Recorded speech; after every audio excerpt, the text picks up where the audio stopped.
Et quelques temps plus tard, alors oui, quand on dit qu'on assassine Louis d'Orléans, on fait plus que l'assassiner, on lui démolit la tête à coups de hache, et non content de ça, on lui coupe la main avec le gant et une petite bague qui est sur le gant.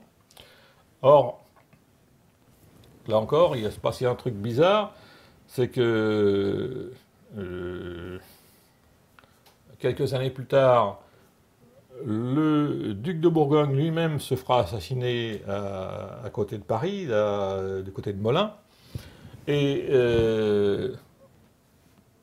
on va retrouver très certainement la même bague lorsque Jeanne, en arrivant à Orléans, fera sa première visite à l'église Saint-Sanson, donc le siège de l'ordre de Sion. Voilà, Hein, donc, ça aussi, voilà, petite précision. toute première Elle arrive, visite. voilà, la première Oui, visite qu'elle oui, fait, oui, elle va à cette petite église qui est le siège Voilà. de l'ordre.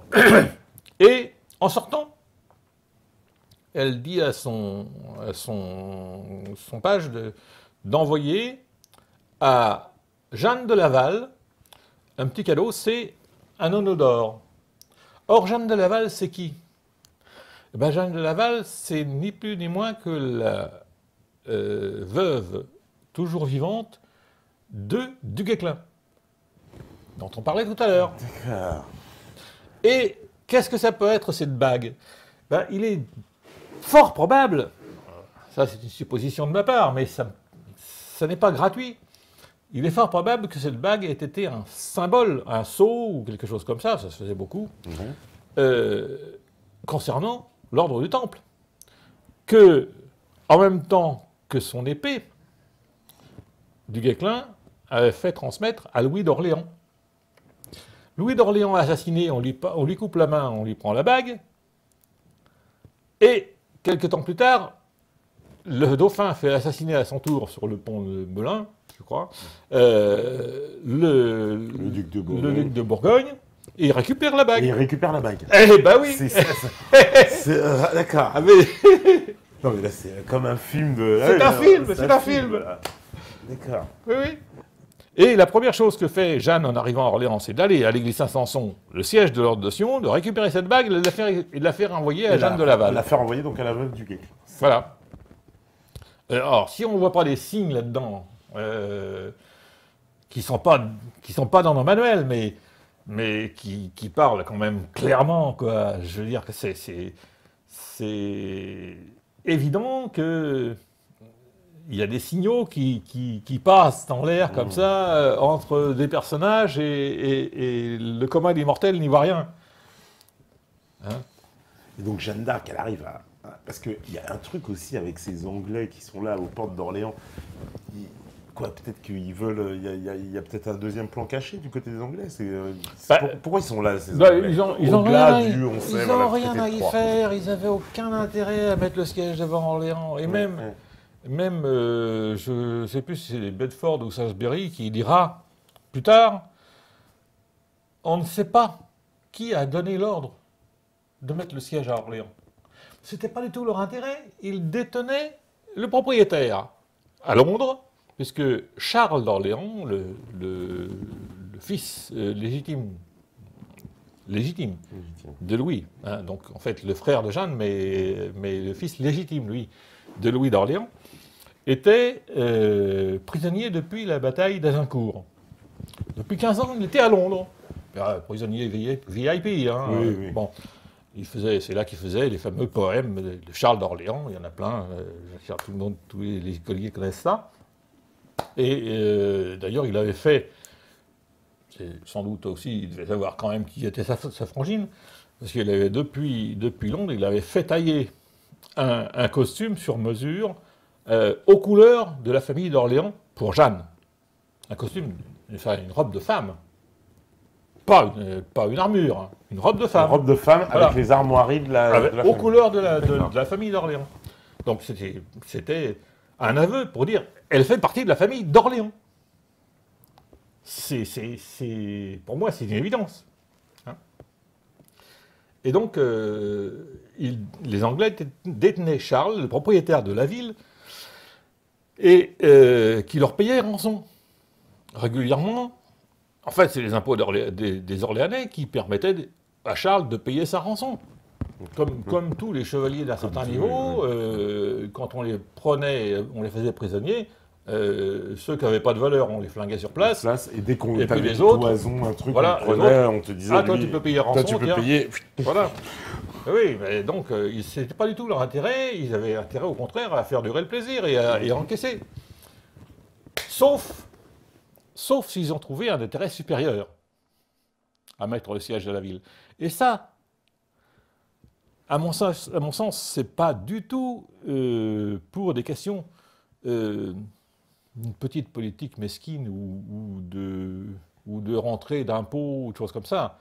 C'est parce qu'ils ont appris entre-temps que le siège de l'ordre de Sion était à Orléans, avec toutes les archives. Quelles archives? Mais celles qui ont été trouvées à Jérusalem. Le fameux trésor du temple de Salomon, enfin la légende absolue. Pas forcément des trésors, en tout cas des connaissances. Des connaissances, ouais. Voilà. Et apparemment, ces connaissances avaient beaucoup plus de valeur qu'un trésor.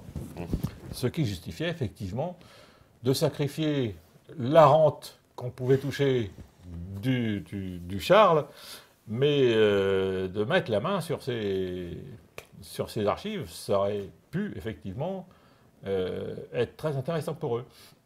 Pourquoi? Tout simplement parce qu'effectivement, il y a des gens qui pensent que 1 ou 2 siècles avant Jeanne d'Arc, déjà, les Templiers avaient trouvé le chemin de l'Amérique. Un certain nombre de gens pensent même qu'ils y ont exploité des mines d'argent. Tout à fait. Mais comment auraient-ils pu faire ça? Sur quelle base? Sur quelle carte? Mais des cartes, on en a. Des cartes, il y a la fameuse carte de Piri-Reis, qu'utilisera encore quelques années plus tard Christophe Colomb, ou d'autres navigateurs. Il y en a d'autres, des cartes, il n'y a pas que celle de Piri-Reis, d'ailleurs, il y en a d'autres qui sont du même... Les cartes des Vikings, qui est stupéfiante aussi. Et donc, ce genre de choses, effectivement, pouvaient très bien provenir des connaissances accumulées non seulement à Jérusalem, mais avant même Jérusalem, à Alexandrie. Alexandrie, parce que, petite parenthèse, Christophe Colomb était un Templier lui aussi. Absolument. On voit, on a tous l'image de ces bateaux avec la croix templière. Ah non, mais beaucoup mieux que ça. Beaucoup mieux que ça. Quand on dit un Templier, ça ne veut plus rien dire. Logiquement, ils avaient disparu. Bon, en tout cas, ils étaient là, mais on ne peut pas dire Templiers, parce que c'était des Templiers occultés. Voilà. Par contre, ce qui est intéressant à savoir, c'est que le même Christophe Colomb, avant même qu'il ne parte pour son voyage vers les Indes occidentales, avait déjà rempli une mission pour quelqu'un qu'on connaît. Il était parti, je dirais, extraire du port d'Alger une galère qui avait été faite prisonnier, enfin, que les barbaresques avaient fait prisonnier, avaient capturé. Et il est allé chercher cette galère en opération commando, sur ordre de qui? Eh bien, le fameux René d'Anjou. Sur ordre de René d'Anjou. Voilà. Donc on retrouve encore qui, jusqu'en 1480, c'est-à-dire pendant 60 ans, puisqu'il était depuis 1420 jusqu'en 1480, il était toujours le grand maître de Sion. Et en même temps, entre-temps, il était devenu également roi d'Aragon. Voilà. Bon. Donc René d'Anjou qui est le fils de Yolande d'Aragon. Le fils de... Voilà. Oui. Yolande d'Aragon qui a hérité l'héritage de sa mère, etc. Bien sûr.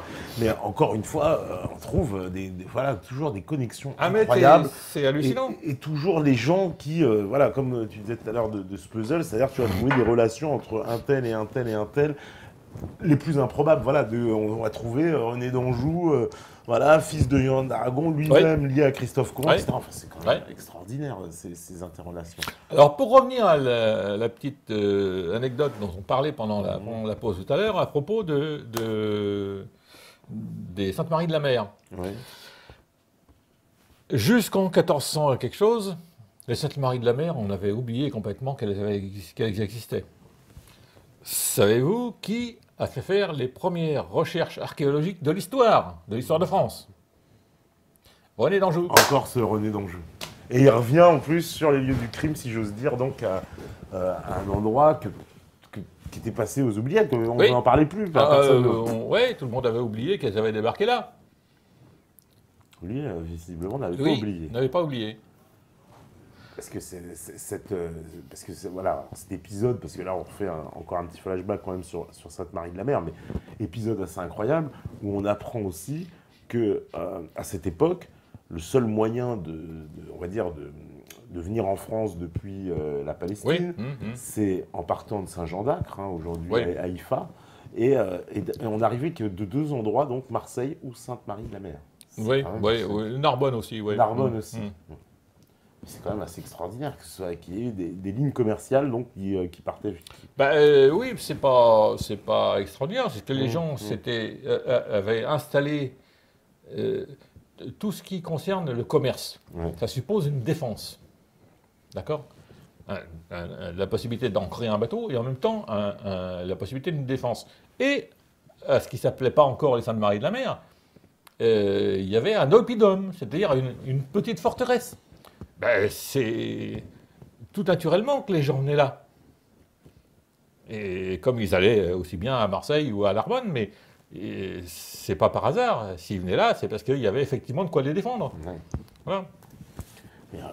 Donc c'est parce que là, donc toujours le lien et cette ville, parce que tout à l'heure aussi quand on parlait de ce tableau de Poussin, ça a un rapport aussi avec Rennes-le-Château. Puisque... Le seul rapport que l'on peut vraiment faire, c'est que la ressemblance du paysage et du tombeau dessiné sur ce tableau, ça se rapproche énormément d'un tableau qui s'appelle le tableau des Montiles, un tableau d'un tombeau qui s'appelle le tombeau des Montiles, et qui a existé jusqu'en les années 80. Il a été rasé depuis parce qu'il y avait trop de monde qui venait. Mais en fait, il n'y a pas tellement d'autres raisons de rapprocher ce tableau de l'histoire de Rennes-le-Château. Par contre, si on se fie à ce qui fait la légende selon la traduction d'un certain nombre de documents, de manuscrits qui auraient été trouvés par l'abbé Saunière lors de la restauration de son église, alors sont vraiment des manuscrits authentiques ou pas, il serait question d'une traduction où on parle du peintre Poussin et d'un autre, je crois, Signol, ou j'ai perdu le... Ténier. Ouais, Poussin, Ténier.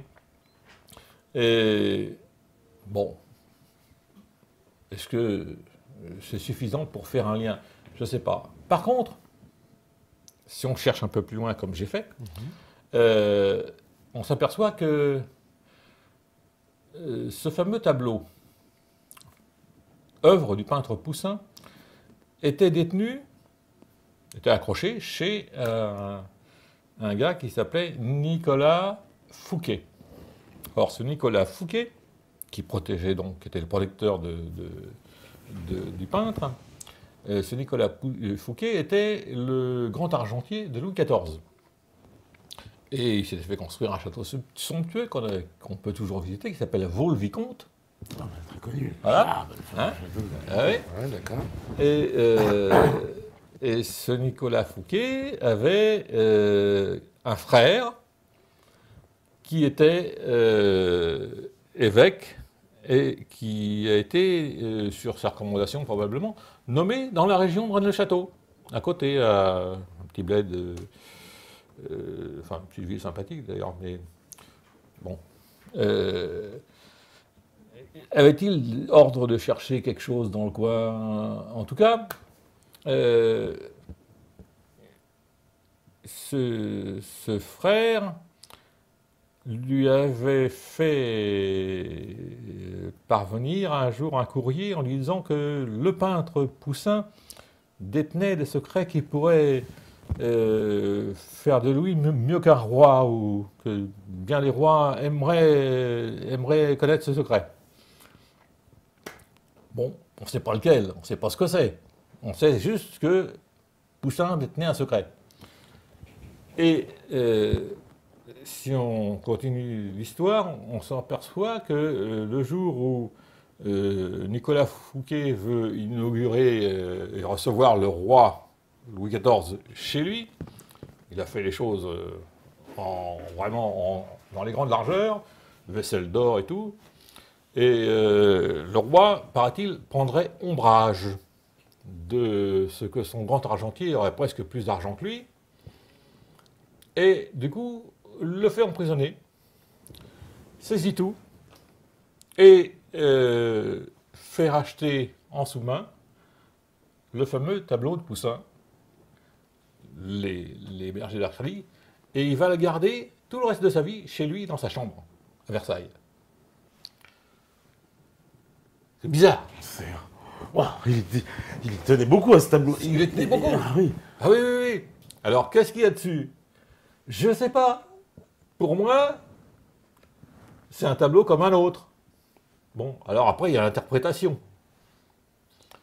Le paysage, l'inscription. Les inscriptions Arcadie, Tendego, c'est quoi? Et in Arcadia ego. Et in Arcadia ego. C'est-à-dire, moi aussi, je suis en Arcadie. Moi aussi, je suis en Arcadie, voilà. Voilà.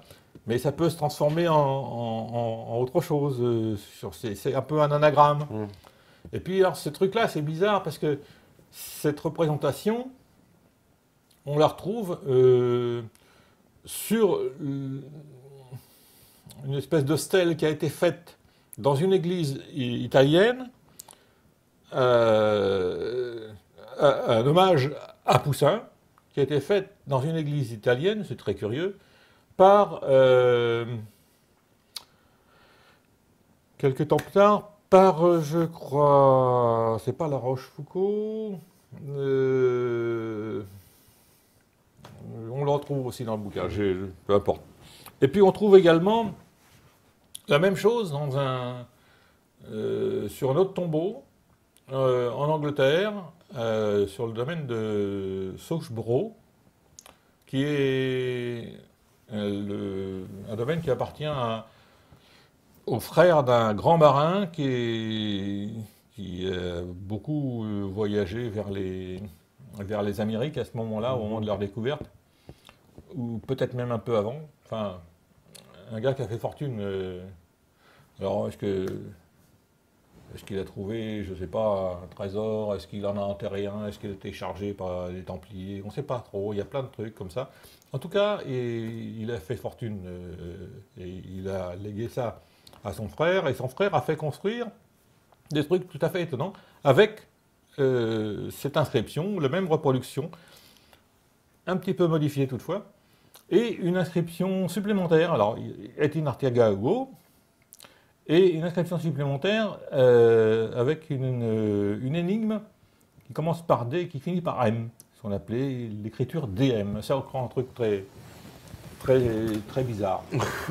Bref, mais ça ne suffit pas, parce que on parlait au tout début de la pyramide du Louvre. Ouais. On parlait de Mitterrand. Alors Mitterrand lui-même a fait, en 1980, je ne sais pas combien, élever un petit, on peut pas appeler ça un bâtiment, on va appeler ça un édicule, sur le champ de Mars. Et sur cet édicule, consacré à la franc-maçonnerie, figure le nom de Poussin et ces quelques mots, et in Arcadia ego. Pourquoi?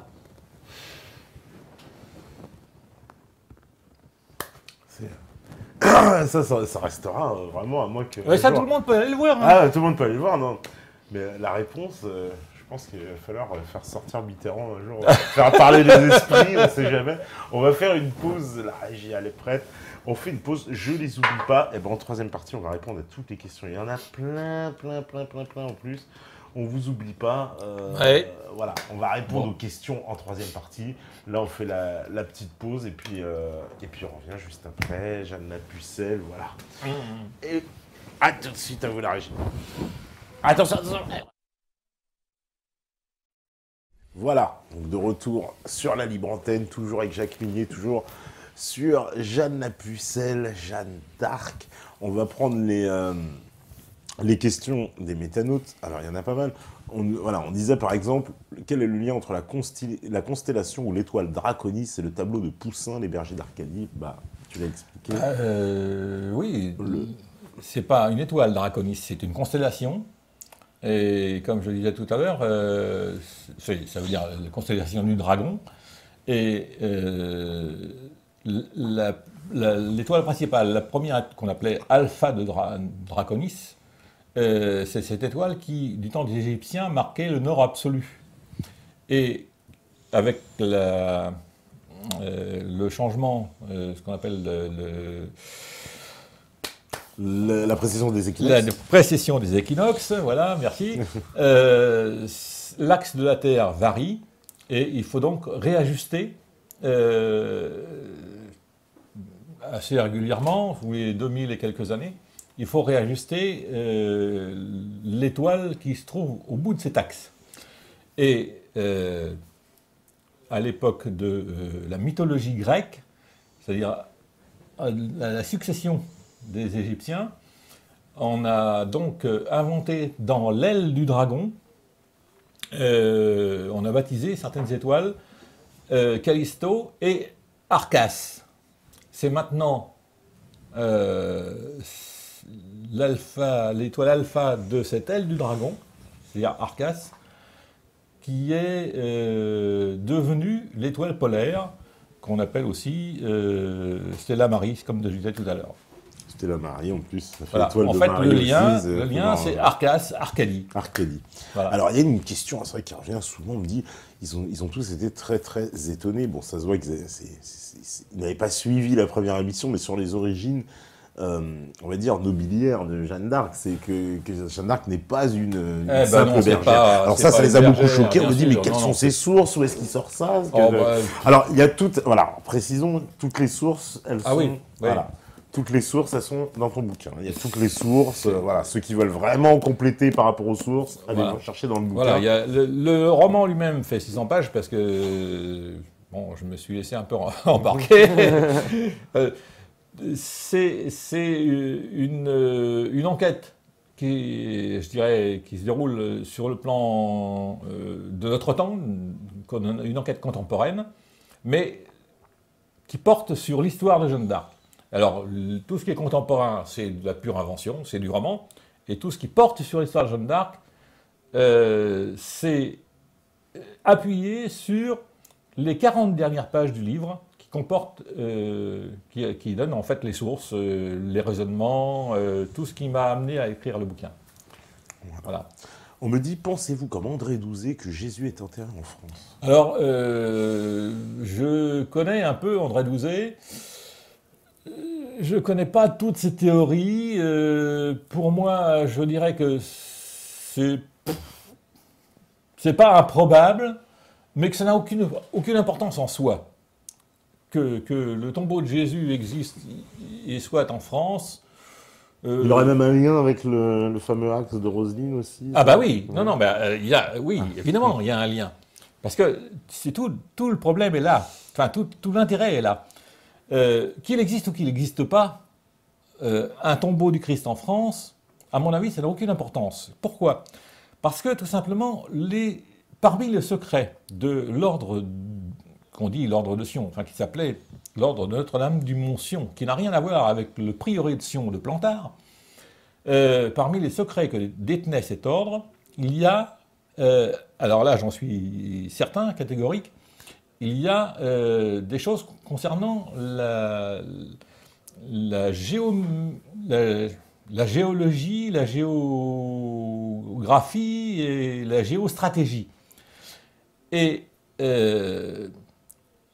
l'important pour contrôler une société, et une civilisation, c'est de contrôler ses bases. Or, ça veut dire contrôler le temps et l'espace. Contrôler le temps, on sait le faire, puisqu'on a, l'Église nous a gentiment donné ce qu'on appelle un calendrier, avec la date de naissance du Christ, supposée à instant zéro. Il n'y a pas d'année zéro, ça n'existe pas, une année, c'est un instant zéro, puis on compte, à partir de là, on compte l'année 1. Voilà. Donc, la marque du temps se fait à partir d'un instant zéro qui est censé être la naissance du Christ. Mais ça, c'est la marque du temps. Comment fait-on pour marquer l'espace? Ben, c'est pareil, il faut une ligne zéro.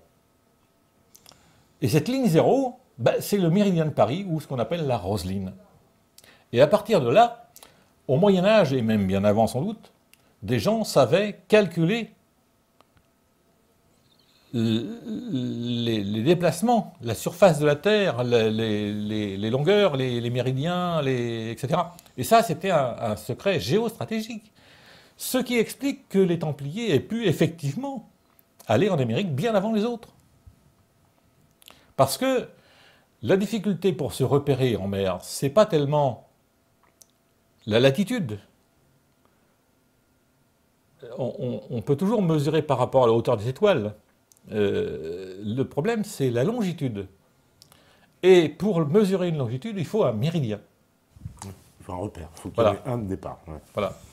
En plus, on verra quelques siècles plus tard, à la Révolution, que ce méridien, c'est pas innocent.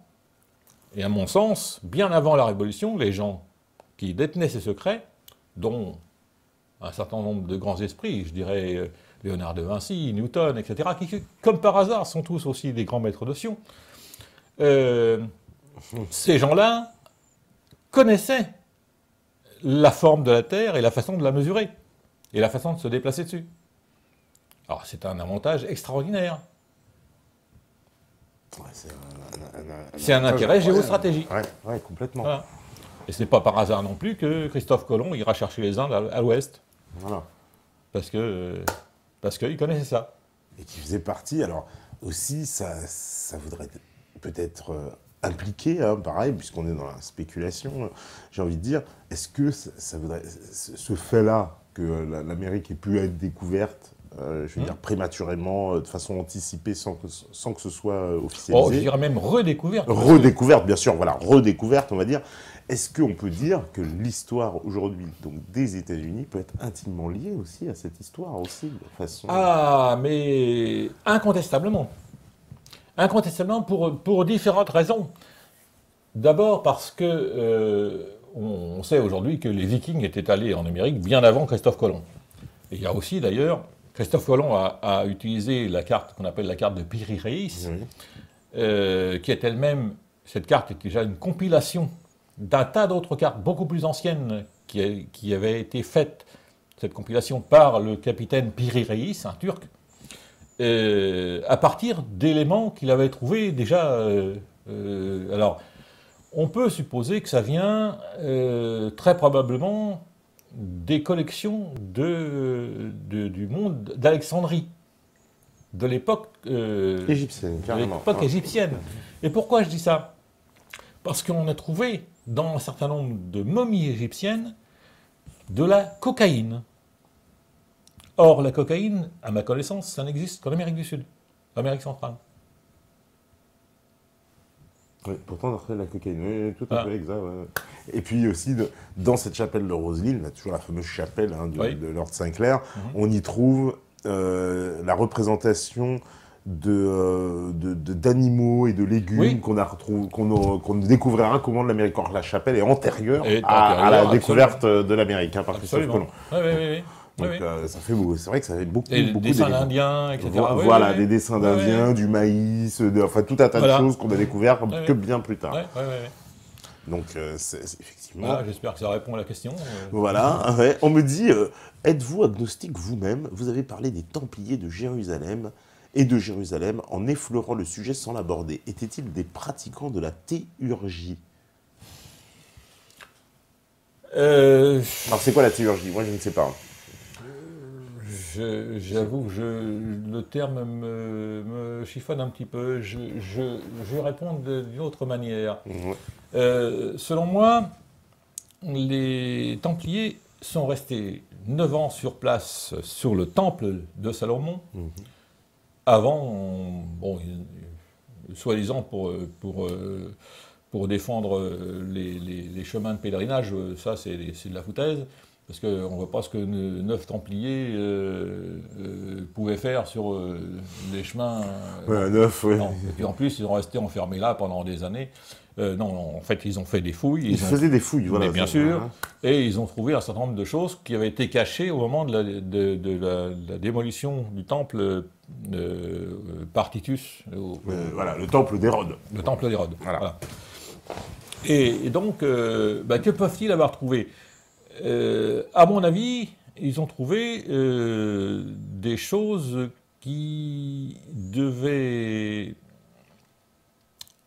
apporter certaines nuances au dogme pratiqué par l'Église catholique. Mais sans pour autant vouloir la mettre à bas, parce que c'était pas forcément une mauvaise organisation, c'est juste que le Vatican, l'Église catholique, était plutôt une organisation temporelle. Et en ce sens, c'est pas forcément exactement le suivi des Écritures, en tout cas des Évangiles ou de la parole de Jésus. À mon sens, les Templiers étaient beaucoup plus proches et plus fidèles au personnage de Jésus que ne l'était l'Église.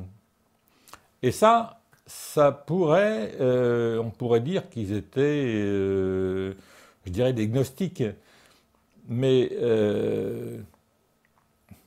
c'est pas évident de décrire exactement quelle était leur foi. Ce que je peux dire, c'est que ils étaient suffisamment sûrs d'eux pour avoir fait avaler au pape le privilège exorbitant pour l'époque, parce que il y a seulement 2 autres ordres qui ont obtenu ce privilège-là depuis, et c'est les Jésuites et l'Opus Dei seulement il y a quelques années. Les Templiers, eux, avaient obtenu du pape, à l'époque, le privilège exorbitant de consacrer eux-mêmes leurs propres prêtres, sans être obligés de passer par un évêque. Ça veut dire qu'ils avaient quand même une foi très spéciale, que eux seuls avaient. Voilà, c'est tout ce que je peux dire. Ouais, bah c'est ce qu'on nous demandait. Mais c'est déjà pas mal. Bah, c'est déjà pas mal, parce qu'on nous demandait de préciser les relations justement entre les Templiers et le Vatican. Donc visiblement, ils avaient quand même des...